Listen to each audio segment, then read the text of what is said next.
þetta var flottur sigur hjá íslenska landsliðinu í dag.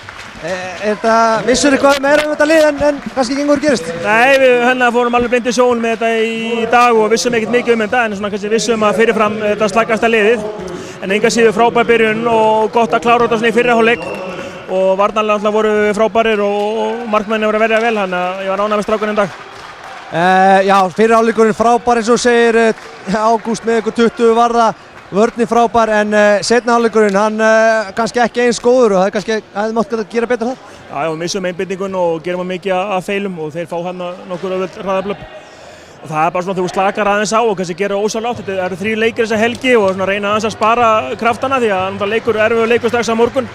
Þannig að það er kannski ósarlátt að slaka maður aðeins á en auðvitað hefði maður viljað að fá aðeins betur seinni hálfleik en enga síður frábært að geta að spila út úr liðinu og Egill var með smá tak í lærinu og gætu spara hann fyrir morgundaginn, það var líka gott og nú eru allir búin að koma inn og hrista af sér skrekkinn og tilbúin fyrir helgina.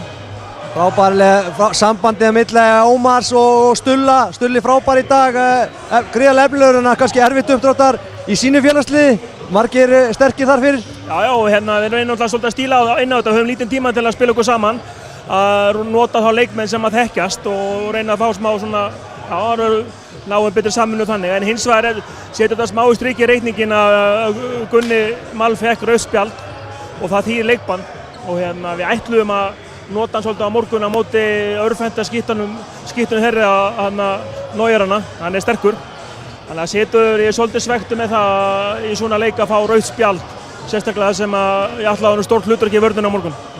Já, fyrir Gunnar gangið vel á morgun. Við ætlum að segja þetta